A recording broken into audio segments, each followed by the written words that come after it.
Happy Tuesday, Eagles Nation. Hope you had a nice long weekend. Martin Luther King Day yesterday. Don't lose sight of what he did and everything that's really important, especially times now. We're not going to go political thing, but, it's all important that we, stand together and be better people. But anyway, playoff games over the weekend.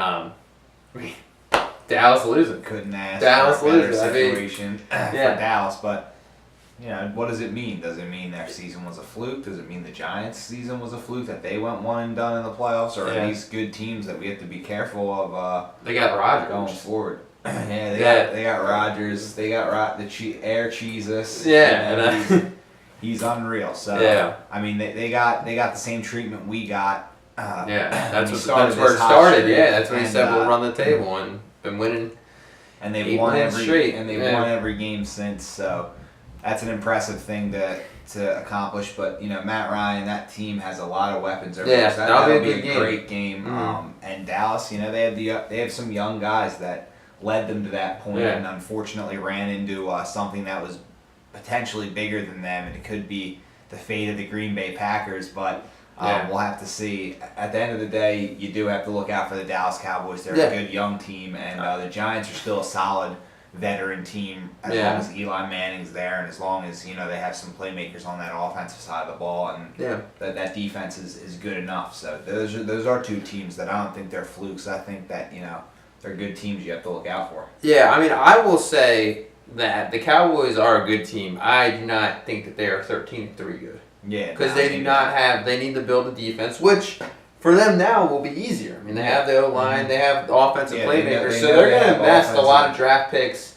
and allocate any money in free agency. They're going to move on from Tony Romo, so they don't have a quarterback contract really, with Dak being a fourth-round pick. So they're going to free up some cap. I know they're over now, but they'll free up some cap and they'll draft some good defensive players, which they need to build, and it's pretty obvious. So exactly, they could be a problem. Yeah, they're gonna be. It's obvious that they have a lot of obvious holes, and it's kind of like the Eagles. We say there's obvious holes here, but we weren't the team that won and went to the playoffs. So our holes were a lot more easy to see, and it seems as if the Cowboys are a little more advanced than the Eagles are in building the team right now. However, I think the Eagles are still a good team, and going into this offseason, you have to hope that they can make some adjustments to the personnel that will put them at where they need to be to contend. Because like you always say, they beat two of these last four teams in the playoffs. They beat Atlanta and they beat Pittsburgh,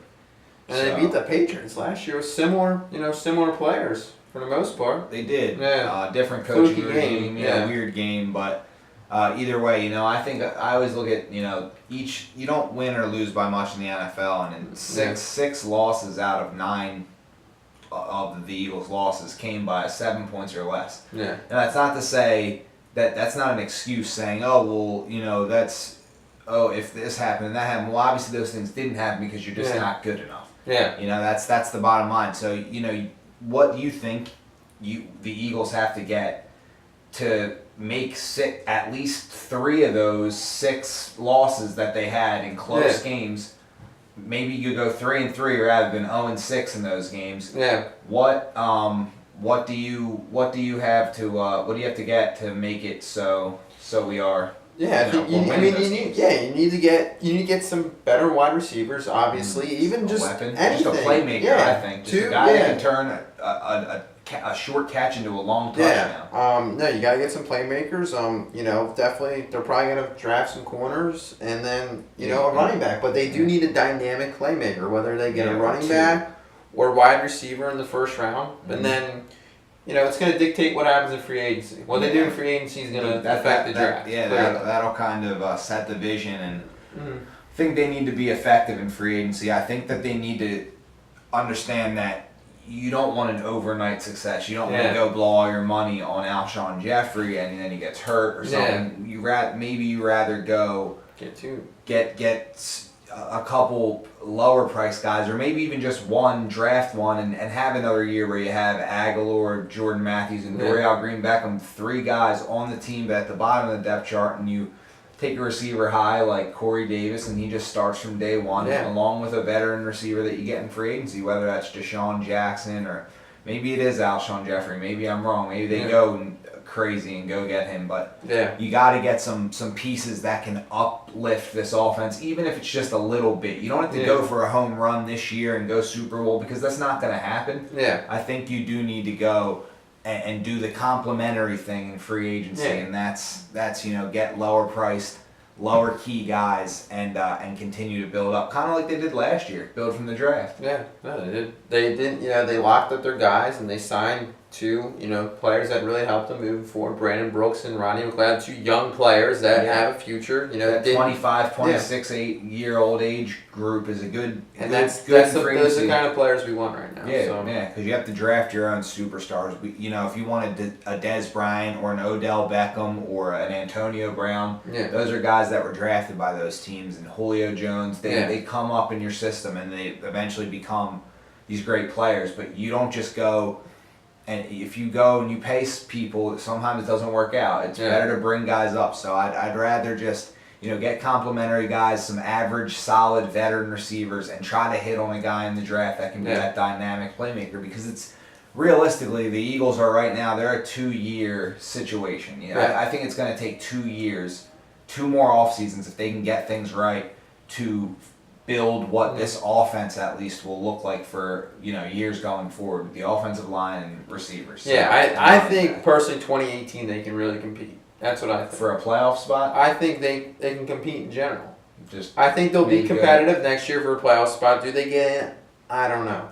This year was very weird with the NFC East. Very weird. So I think 2018 is probably the right thing to say, that they could go and compete for the NFC East at that point. I think this year coming up, I think they'll be better, and they might even hang in a lot more, maybe even contend for a wild card. But I think that the Dallas Cowboys and the New York Giants, I think they're going to battle it out and see who's going to be able to do it. I think we're still a step behind those 2 teams right now, but I think that for the long run, I think that this could be something special going forward. And Dallas has a young team, but they're kind of built to win right now with their offensive linemen. They're all 25, 26 years old, getting into that range. So they're about to go into their primes. They're about to go on their run right now before they have to start paying a bunch of guys and doing a bunch of stuff that's going to hurt them. It happens to every team. I'm not just saying it because it's Dallas. It's true. They're going to have a little window here to compete, and things are going to start changing. And even though Elliott and Prescott will still be there, things will start changing. And things might not be the same, or they'll just go and they might win one. So that's kind of what's going to happen in the next couple of years.